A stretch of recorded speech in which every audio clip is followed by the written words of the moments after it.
ಎಲ್ಲರಿಗೂ ನಮಸ್ಕಾರಗಳು. ನನ್ನ ಹೆಸರು ಎ ದೇವರಾಜು. ನಾನು ಕೆಂಗೇರಿ ಬೆಂಗಳೂರಿಂದ ಮಾತನಾಡ್ತಾ ಇದ್ದೀನಿ. ನಿಮಗೆಲ್ಲರಿಗೂ ಗೊತ್ತಿರುವ ಹಾಗೆ ಕನಕಪುರ ರಸ್ತೆಯಲ್ಲಿ ನೆಲೆಸಿರುವಂತಹ ಪಿರಮಿಡ್ ವ್ಯಾಲಿ ಇಂಟರ್ನ್ಯಾಷನಲ್ ಎಂಬ ಸಂಸ್ಥೆ ನಮ್ಮ ದೇಶದಲ್ಲೇ ಅತಿ ದೊಡ್ಡ ಪಿರಮಿಡ್ ಆಗಿದೆ. ಇದರಲ್ಲಿ ಒಂದೇ ಸಲ 5,000 ಜನರು ಕುಳಿತುಕೊಂಡು ಧ್ಯಾನವನ್ನು ಮಾಡಬಹುದಾಗಿದೆ. ಇಂತಹ ಬೃಹತ್ ಪಿರಮಿಡ್ನಲ್ಲಿ ಬುದ್ಧ ಪೂರ್ಣಿಮೆ ಪ್ರಯುಕ್ತ 4 ದಿನಗಳ ಕಾಲ, ಅಂದರೆ ಏಪ್ರಿಲ್ 30, ಮೇ 1, 2, 3 4 ದಿನಗಳ ಕಾಲ ಒಂದು ಮೆಗಾ ಈವೆಂಟ್ ಅನ್ನು ಏರ್ಪಡಿಸಲಾಗಿದೆ. ಈ ಪ್ರೋಗ್ರಾಮ್ಗೆ ದೇಶದ ನಾನಾ ಕಡೆಗಳಿಂದ ಸಾವಿರಾರು ಗಟ್ಟಲೆ ಜನರು ಬಂದು ಅಟೆಂಡ್ ಮಾಡ್ತಾರೆ. ಯಾರಾದರೂ ಬರ್ಬೋದು. ಇದಕ್ಕೆ ಯಾವ ಥರವಾದ ರಿಸ್ಟ್ರಿಕ್ಷನ್ಸೂ ಇಲ್ಲ. ಬರುವಂತಹ ಎಲ್ಲರಿಗೂ ಇದು ಉಚಿತವಾಗಿ ಇರುತ್ತೆ ಪ್ರೋಗ್ರಾಮು. ಯಾವ ಥರವಾದ ಎಂಟ್ರಿ ಫೀಸ್ ಇಲ್ಲ, ಕಾನ್ಫರೆನ್ಸ್ ಫೀಸ್ ಇಲ್ಲ, ಊಟದ ಫೀಸ್ ಇಲ್ಲ. ಬಂದಿರುವಂತಹ ಎಲ್ಲ ಜನರಿಗೂ ಬೆಳಗ್ಗೆ ಉಪಹಾರ, ಮಧ್ಯಾಹ್ನ ಊಟ, ರಾತ್ರಿ ಊಟ ಫ್ರೀಯಾಗಿರುತ್ತೆ. ಮತ್ತು ದೂರದಿಂದ ಬಂದಿರುವಂತಹವರು ಇಲ್ಲಿ ಸ್ಟೇ ಮಾಡೋದು ಕೂಡ ಫ್ರೀಯಾಗಿ ಅನುಕೂಲ ಮಾಡಿಕೊಡ್ತಾವ್ರೆ. ಮತ್ತು ಯಾರಾದರೂ ಸಪ್ರೇಟಾಗಿ ಸ್ಟೇ ಮಾಡಬೇಕು ಅಂದರೆ ಅವರಿಗೆ ಬೇರೆ ಬೇರೆ ಥರ ಚಾರ್ಜಸ್ಸು ಇರೋವಂತಹ ವ್ಯವಸ್ಥೆ ಕೂಡ ಇದೆ. ಸೊ ಈ ಪ್ರೋಗ್ರಾಮಲ್ಲಿ ಮುಖ್ಯವಾದ ಹೈ ಪಾಯಿಂಟ್ ಏನಂದರೆ, ಪ್ರತಿ ದಿವಸ 4 ದಿನಗಳ ಕಾಲ ಬೆಳಗ್ಗೆ ಮತ್ತು ಸಾಯಂಕಾಲ 2ರಿಂದ 3 ಗಂಟೆಗಳ ಕಾಲ ಮ್ಯೂಸಿಕ್ ಮೆಡಿಟೇಷನ್ ಇರುತ್ತೆ. ತರುವಾಯ ಈ ಆಧ್ಯಾತ್ಮಿಕ ಫೀಲ್ಡ್ನಲ್ಲಿ ಎಕ್ಸ್ಪರ್ಟ್ಸ್ ಎಲ್ಲ ಬರ್ತಾರಲ್ಲ, ಅವರೆಲ್ಲ ಅವರವರ ಎಕ್ಸ್ಪೀರಿಯನ್ಸ್ ಎಲ್ಲರಿಗೂ ಶೇರ್ ಮಾಡ್ಕೊಳ್ತಾರೆ. ಮತ್ತು ವಿಸ್ಡಮ್ ಸೆಷನ್ಸ್ ಇರುತ್ತೆ, ಮತ್ತು ಸಾಂಸ್ಕೃತಿಕ ಕಾರ್ಯಕ್ರಮಗಳು, ಈ ರೀತಿ ನಾನಾ ವೈವಿಧ್ಯಮಯ ಪ್ರೋಗ್ರಾಮ್ಸು ಎಲ್ಲ ಇರುತ್ತೆ. ಸೊ ತಾವೆಲ್ಲರೂ ತಪ್ಪದೇ ಬಂದು ಇಂಥ ಒಂದು ರೇರ್ ಈವೆಂಟನ್ನು ಎಂಜಾಯ್ ಮಾಡಬೇಕು. ಎಸ್ಪೆಷಲಿ ಬೆಂಗಳೂರಿನ ಸುತ್ತಮುತ್ತ ಇರುವಂತಹವರು ತಪ್ಪದೇ ಬಂದು ಇದನ್ನ ವೀಕ್ಷಣೆ ಮಾಡೋಕ್ಕೆ ತುಂಬ ಅನುಕೂಲವಾಗಿರುತ್ತೆ. ಈ ಸಿಟಿ ಬಸ್ಗಳು ಕೂಡ ಇಲ್ಲಿ BMTC ಬಸ್ಸಸ್ ಕೂಡ ಇಲ್ಲಿ ಬರೋಕ್ಕೆ ತುಂಬ ಅನುಕೂಲ ಇದೆ. ಎಲ್ಲರೂ ಮೆಜೆಸ್ಟಿಕ್ಕಿಂದಾಗಲಿ, ಮಾರ್ಕೆಟಿಂದಾಗಲಿ, ಬನಶಂಕರಿಯಿಂದಾಗಲಿ ಎಲ್ಲೆಲ್ಲ ಬಸ್ಸಸ್ ಬಂದು ಅಲ್ಲಿ ಕೆಬ್ಬೆದೊಡ್ಡಿ ಅಂತ ಒಂದು ಸ್ಟಾಪ್ ಇದೆ, ಅಲ್ಲಿ ಇಳಿದ್ಬಿಟ್ರೆ ಅಲ್ಲಿಂದ ಈ 4 ದಿವಸ ಕಾಲ ನಿಮಗೆ ಆಟೋಸು ಫ್ರೀಕ್ವೆಂಟಾಗಿ ಸಿಗುತ್ತೆ. ಒಂದು 20 ರೂಪಾಯಿ ಕೊಟ್ಟರೆ ಕ್ರಾಸಿಂದ ಪಿರಮಿಡ್ ಹತ್ರ ತಂದು ನಿಮ್ಮನ್ನು ಇಳಿಸ್ತಾರೆ. ಅಲ್ಲಿ ನೀವು ಪಿರಮಿಡ್ ಬೆಳಗ್ಗೆ ಬಂದು ಬೇಕಾದ್ರೆ ಸಾಯಂಕಾಲ ರಿಟರ್ನ್ ಆಗ್ಬೋದು. ಲೋಕಲ್ ಪೀಪಲ್ ಆದರೆ ದೂರಿಂದ ಬಂದರೆ ಅಲ್ಲೇ ಸ್ಟೇ ಮಾಡ್ಬೋದು.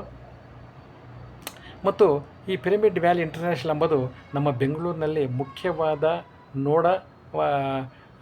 ನೋಡಬಹುದಾದ ಒಂದು ಪ್ಲೇಸ್ ಆಗಿದೆ. ಏನಕ್ಕಂದರೆ ಇಲ್ಲಿ ದ ಮೂಮೆಂಟ್ ಎಂಟ್ರ್ ಆಗಿದ ತಕ್ಷಣ ನಿಮಗೆ ಪಿರಮಿಡ್ ಎದುರುಗ ಒಂದು ಬುದ್ಧ ಭಗವಾನ್ ಸ್ಟ್ಯಾಚು ಇದೆ.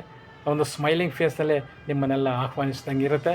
ಅದೇ ರೀತಿಯಲ್ಲಿ ಅದರ ಇನ್ನೂ ಸ್ವಲ್ಪ ಮುಂದೆ ಹೋದರೆ ಮಹಾತ್ಮ ಗಾಂಧಿ ಒಂದು ದೊಡ್ಡ ಸ್ಟ್ಯಾಚು ಇದೆ. ಪಿರಮಿಡ್ ಪಕ್ಕದಲ್ಲೇ ಒಂದು ಈಶ್ವರ ಸ್ಟ್ಯಾಚು ಧ್ಯಾನ ಮಾಡೋ ಒಂದು ಭಂಗಿಮದಲ್ಲೇ ಇರುತ್ತೆ. ಮತ್ತು ಅಲ್ಲಿ ಸುತ್ತಮುತ್ತ ಒಂದು ಗೋಶಾಲೆ ಇದೆ. ಅಲ್ಲಿ ಪಿರಮಿಡ್ ವ್ಯಾಲಿಯಲ್ಲಿ ಇರುವಂತಹ ವಾತಾವರಣ ತುಂಬ ಡಿಫ್ರೆಂಟಾಗಿರುತ್ತೆ. ನಾವು ಬೇರೆ ಬೇರೆ ಕಡೆ ಎಲ್ಲೆಲ್ಲೋ ಹೋಗ್ತಾ ಇರ್ತೀವಿ, ಬಟ್ ಇಂಥ ಒಂದು ಪ್ಲೇಸಿಗೆ ಬಂದರೆ ನಿಮ್ಮ ಮನಸ್ಸಿಗೆಲ್ಲ ಒಂದು ಪ್ರಶಾಂತತೆ ಸಿಕ್ಕುತ್ತೆ. ಅದಕ್ಕೆ ನೀವು ದಯವಿಟ್ಟು ನೀವು ಅದು ಸಮ್ಮರ್ ಹಾಲಿಡೇ ಇರೋದಕ್ಕೋಸ್ಕರ ನಿಮ್ಮ ಮಕ್ಕಳನ್ನೆಲ್ಲ ಕೂಡ ತಪ್ಪದೆ ಕರೆದುಕೊಂಡು ಬಂದು ಆ ಮಕ್ಕಳು ಕೂಡ ಈ ಸ್ಥಳವನ್ನು, ಈ ಪ್ರಶಾಂತವಾದ ಒಂದು ಸ್ಥಳವನ್ನು ವೀಕ್ಷಣೆ ಮಾಡೋ ಒಂದು ಅವಕಾಶ ಸಿಕ್ಕುತ್ತೆ. ಅವರು ಕೂಡ ಈ ಪಿರಮಿಡ್ ನೋಡಿ ಆಶ್ಚರ್ಯವಾಗುತ್ತೆ. ಮತ್ತು ಒಳ್ಳೊಳ್ಳೆ ಪುಸ್ತಕಗಳನ್ನು ನೋಡ್ಬೋದು. ಮತ್ತು ಆಟ ಆಡೋ ಕೂಡ ಒಂದು ಬೇರೆ ಬೇರೆ ಥರ ಎಲ್ಲ ಥರವಾದ ಒಂದು ಬೋಟಿಂಗ್ ಎಲ್ಲ ಇರುತ್ತೆ. ಅದಕ್ಕೆ ತಪ್ಪದೆ ಎಲ್ಲರೂ ಬಂದು ಇನ್ನು ಈ ಪ್ರೋಗ್ರಾಮ್ನ ಎಂಜಾಯ್ ಮಾಡಿ. ಮತ್ತು ಈ ಥರ ಒಂದು 4 ದಿವಸ ಊಟದ ವ್ಯವಸ್ಥೆ, ಅಲ್ಲಿ ಸ್ಟೇ ಮಾಡೋ ವ್ಯವಸ್ಥೆ ಎಲ್ಲದೂ ಫ್ರೀ ಇರ್ತದೆ. ನೀವೆಷ್ಟೋ ಖರ್ಚು ಮಾಡ್ತಾಯಿದ್ರೆ ನಿಮಗೆ ಒಂದು ಉದಾರ ಸ್ವಭಾವ ಇದ್ದು ಜನರಸ್ ಮೈಂಡಿಂದ ನಾನು ಏನು ಡೊನೇಟ್ ಮಾಡಬೇಕು ಅಂದರೆ ಈ ಡೊನೇಷನ್ ರೂಪದಲ್ಲಿ ನೀವೇನಾದರೂ ಕೊಡ್ಬೋದು. ಎಷ್ಟನ್ನ that is your will and wish. ಇದು this is your only your ನಿಮ್ಮ ಮೈಂಡ್ ಸೆಟ್ ಅಷ್ಟೇ. ನೀವು ಕೊಡೋಂಗಿದ್ರೆ ಕೊಡ್ಬೋದು. ಇಲ್ಲಿ ಯಾರೂ ಯಾವ ಥರವಾದ ದುಡ್ಡು ಕೇಳಲ್ಲ. Everything is free. ನಮ್ಮ ದೇಶದಲ್ಲಿ ಕೇಳಬೇಕು ಅಂದರೆ ಇಂತಹ ಒಂದು ಸಂಸ್ಥೆ ಇರೋದು ವೆರಿ ರೇರ್. ಇಲ್ಲಿ ಎಲ್ಲ ಥರವಾದಂಥ ಫ್ರೀ ಇದೆ. ಇದು ಈ ಫೌಂಡರ್ ಆದಂತಹ ಬ್ರಹ್ಮರ್ಷಿ ಪಿತಾಮಹ ಪತ್ರಿಜಿ ಅವರ ಆಶಯ. ಈ ಪಿರಮಿಡ್ ವ್ಯಾಲಿಗೆ ಯಾರೇ ಬಂದರೂ ಕೂಡ ಧ್ಯಾನವನ್ನು ಫ್ರೀಯಾಗಿ ಹೇಳ್ಕೊಡ್ಬೇಕು ಮತ್ತು ಬಂದವರಿಗೆ ಫ್ರೀಯಾಗಿ ಊಟ ಕೊಡಬೇಕು ಅಂತ ಪ್ರತಿ ದಿವಸ ಇದು 365 ದಿವಸ ಕಂಟಿನ್ಯೂಸ್ ಆಗಿ ಇಲ್ಲಿ ಜರುಗ್ತಾನೆ ಇರುತ್ತೆ. ಅಂಥ ಒಂದು ಮಹತ್ತರವಾದ ಈ ಪ್ಲೇಸ್ನ ಪ್ರತಿಯೊಬ್ಬರು ತಪ್ಪದೇ ನೋಡಬೇಕು. ಇಂಥ ಒಂದು ಜ್ಞಾನವನ್ನು ಪಡೆದುಕೊಳ್ಬೇಕು. ಈಗಿನ ಕಾಲದಲ್ಲಿ ಪ್ರತಿಯೊಬ್ಬರಿಗೂ ಧ್ಯಾನ ಎಂಬುದು ತುಂಬ ಇಂಪಾರ್ಟೆಂಟು. ಆ ಧ್ಯಾನದಿಂದ ಜ್ಞಾನದಿಂದ ಮುಕ್ತಿ ಅಂತಾರಲ್ಲ, ಆ ರೀತಿ ಮನಸ್ಸಿಗೆ ಸಂತೋಷ, ನೆಮ್ಮದಿ, ಆರೋಗ್ಯ ಎಲ್ಲ ಸಿಗುತ್ತೆ ಧ್ಯಾನ ಮಾಡಿದರೆ. ಇದು ಇಲ್ಲಿ ಹೇಳ್ಕೊಡುವಂತಹ ಧ್ಯಾನ ಕೂಡ ವೆರಿ ವೆರಿ ಸಿಂಪಲ್. ಇದು ಶ್ವಾಸದ ಮೇಲೆ ಗಮನ, ಅದೊಂದೇ ಆ ಪ್ರಿನ್ಸಿಪಲಿಂದನೇ ನೀವೆಲ್ಲರೂ ಯಾರಾದರೂ ಕಲಿಬೋದು, ಯಾವ ಏಜರಾದರೂ ಕಲಿಬೋದು. ಚಿಕ್ಕ ಮಕ್ಕಳಿಂದ ಹಿಡಿದು ಕೊನೆ ವಯಸ್ಸಾಗಿರೋ ಅಂಥವ್ರು ಯಾರಾದರೂ ಕಲಿಬೋದು. ಏನು ಯಾವ ಥರ ಒಂದು ರಿಸ್ಟ್ರಿಕ್ಷನ್ಸ್ ಇಲ್ಲ. ವೆರಿ ಈಸಿ ಟು ಲರ್ನ್, ಯಾರಾದರೂ ಒಂಥರ ಎಂಜಾಯ್ ಮಾಡ್ಬೋದು ಲೈಫನ್ನ. ಅದಕ್ಕೆ ತಪ್ಪದೆ ಈ ಪ್ರೋಗ್ರಾಮ್ ಬಂದು ಚೆನ್ನಾಗಿ ವೀಕ್ಷಣೆ ಮಾಡಿ, ಎಂಜಾಯ್ ಮಾಡಿ. ನಿಮ್ಮ ಫ್ರೆಂಡ್ಸ್ನ, ನಿಮ್ಮ ರಿಲೇಟಿವ್ಸ್ನ, ನಿಮ್ಮ ಮಕ್ಕಳನ್ನ ಎಲ್ಲರೂ ಕರೆದುಕೊಂಡು ಬನ್ನಿ. Thank you.